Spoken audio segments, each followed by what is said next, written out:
This video will contain spoilers. I read Drive by... I don't even know where I left the book. James Salas, I think his name is. I think the film is better.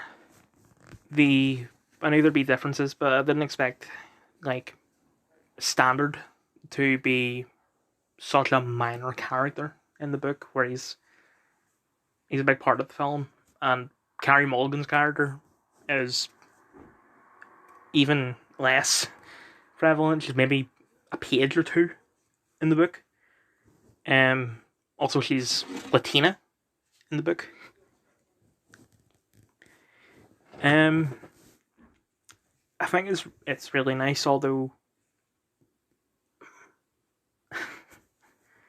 things like the fact that he just completely gives up on stunt driving. I get that he needs to sort of get away from Hollywood, but it's just kind of, it doesn't sit right with me. Maybe I'm speaking as someone who has been jobless for over nearly 3 months. Speaking of, I'm going to go on a bit of a side rant here. I did my interview for Russell's, and it's the best interview I've ever done. My posture was better than normally. I didn't realise this until the last interview I did, but my posture is not good. I said like a gremlin.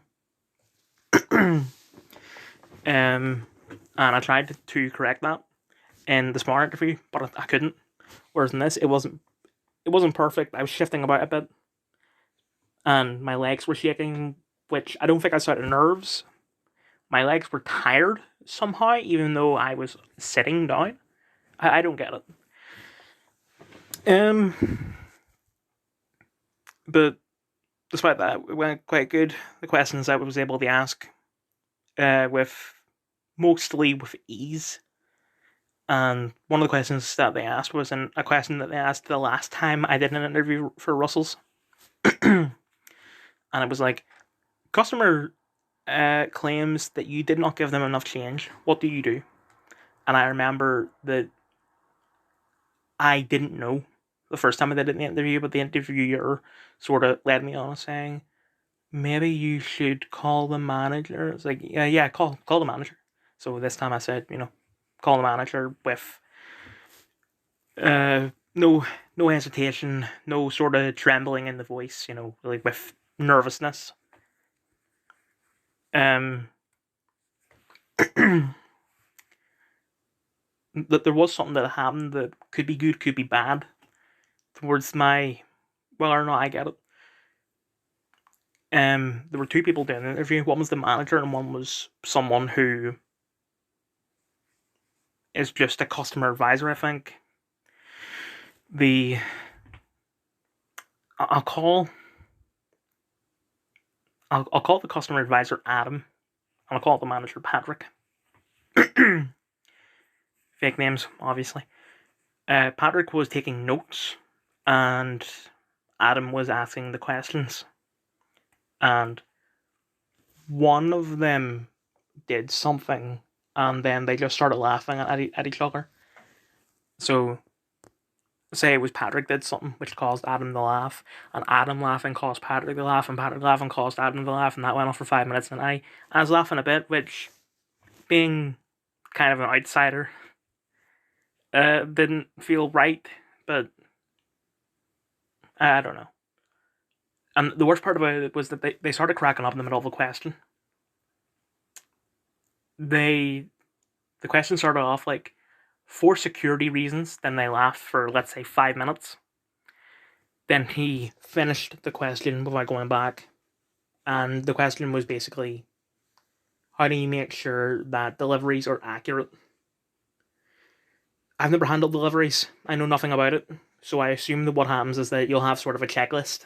Let's say that you're supposed to get 10 apples, 5 breads, and 2 beers. And so you make sure that you got everything, there's the 10 apples, there's the 5 breads, but there's only 1 beer. So, say the guy, hold on, I'm missing a beer. And the term that he asked me this question twice because he said kind of, oh, I don't think you understand. Let me repeat the question. But my answer was the same because I don't see anything wrong with my answer. You know, for security reasons, something, how do you make sure that the deliveries are accurate? And I said that I didn't give that example of all that, but I said check the I think the word I used was stock list. And if it's accurate, no problem. If it's not accurate, say to the person responsible for delivering the products and let them know and hopefully come to a resolution. And I said resolution in both my answers. I don't see a problem with that, but maybe they do. And then that was basically it. Anyway, I don't think there's anything else to say about Drive. I don't know how they're gonna do a sequel. I don't know why they did a sequel. I mean, for films, money, but for books, not really. Authors, I would say, have a lot more passion about shit than movie makers do, so they would not be as. They would only do a sequel if they thought they could. I just don't know how it's gonna work. It,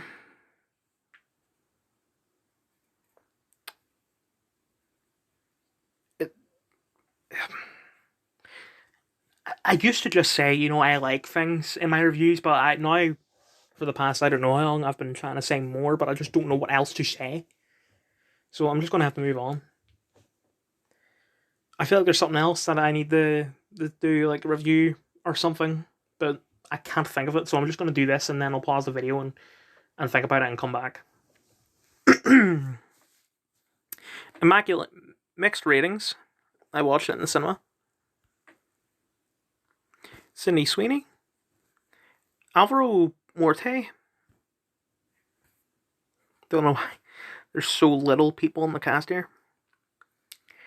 I shouldn't have looked at the IMDb page for this before I seen the film, because I didn't know that Alvaro Morte plays the professor in Money Heist. And I watched the dub of Money Heist, and I always had a feeling that Alvaro Morte was doing the English dub for the show himself.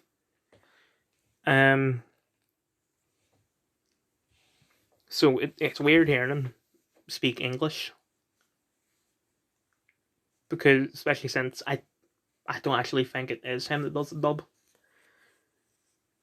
And it's a shame because I like the voice of the English dub of the professor. Say what you will about Netflix dubs, but he just has that mysteriousness to him. Bit of a deep voice, but also not too deep, because he is a professor, he's a nerd. Anyway. I think quite like this, although I feel like the jump scares are cheap. I'm tired of in horror films where it's not actually what's on screen that's making you jump. It is this sound that they play. It's just a sort of thump. No matter what it is, whether it be a bird hitting the window or someone appearing out of nowhere, they always play that thump, that thud sound effect. I'll see if I can find it on YouTube. Can't find it. I could just play a clip from almost any horror film, but I don't want the rest of the copyright. I actually got one of my Lego Incredibles videos taken down for copyright, which makes no fucking sense, because with a clip like that, there's no problem with it. Like, I have clips of other Lego games. I got Jurassic Park, the Lego movie game, Ninjago. There might be some Lego City Undercover in there. No problem with those, but Lego Incredibles for some reason, and in this one particular video, yes, it's the longest video I've done of a Lego screen recording, but come on. Like, the purpose, it was one of my glitch videos, and the purpose of those glitch videos, I get that the game is 6 years old and they're not going to fix it, but just, I do it to point out that those glitches exist.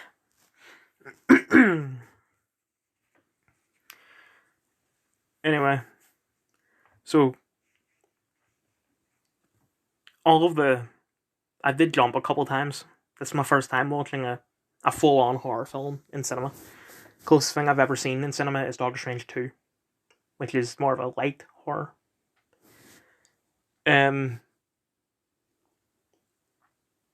So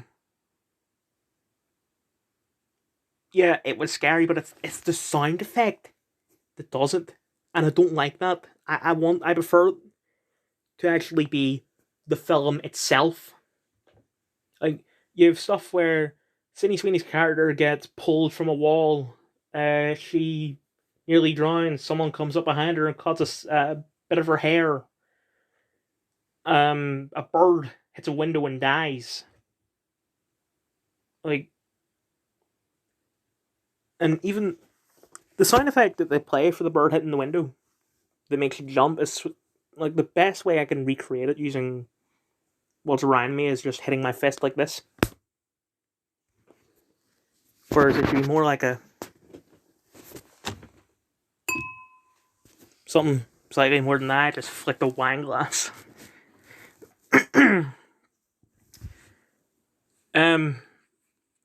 It's not what the plot didn't go in the way that I expected it to go, but I do really like that. And it is weird seeing, Professor playing a bad guy like that. Yes, morally he is the bad guy in Money Heist, but we're talking full on psychopath in this. I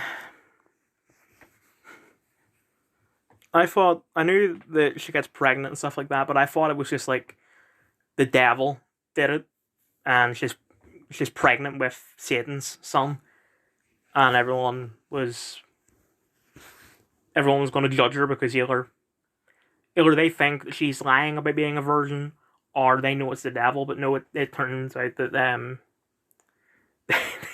they were able to get some of Jesus' DNA off of the nail, one of the nails that he was crossed to, 2024 years ago. No, actually, it's less than that. But, let's just say 2,000 years ago. I do like that. That's nice. I don't think anything else has done it. It's the only really horror films I can think of that have anything to do with the church are, well, okay, The Exorcist is a bit churchy, but I've never seen The Nun or The Nun 2, but I don't think they have anything like this plot wise.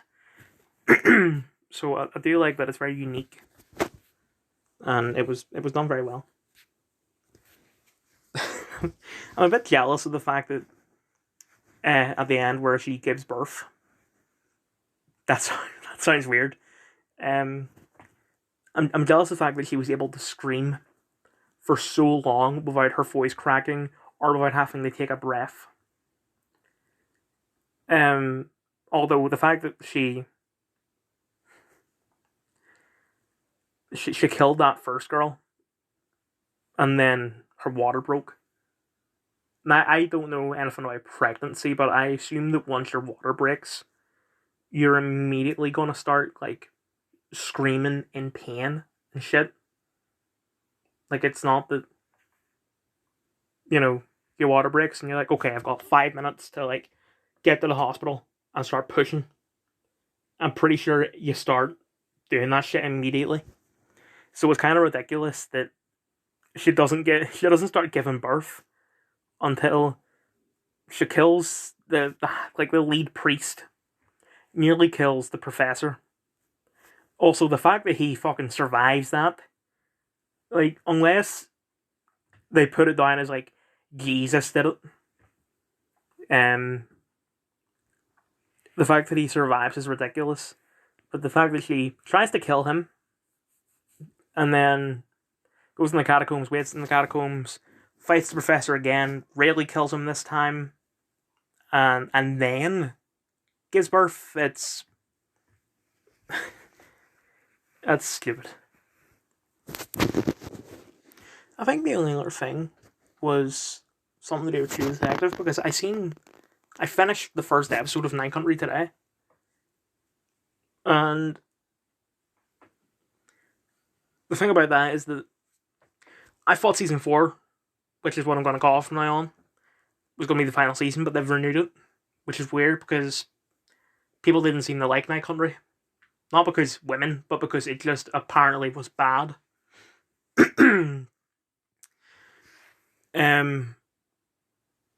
And the thing with True Detective is that I didn't like the first episode of every season. Except for this one. I liked this first episode. So, what I was going to do was, if I didn't like this episode, I'd watch episode 2, and if I still don't like it, then give up review. But it's renewed, and I like this, so yeah. Maybe also something to do with Fargo, but we actually don't know if Fargo is renewed because we're getting the Alien show next year that Noah Hawley is writing and directing, same with he does with Fargo. So it's probably either he waits and he might split his time, do a season of Alien, do a season of Fargo, and then go back and forth, or he'll just hand the keys over to someone else. I'd rather he didn't do that. I don't mind waiting a long time for the next season of Fargo, as long as we get more Fargo.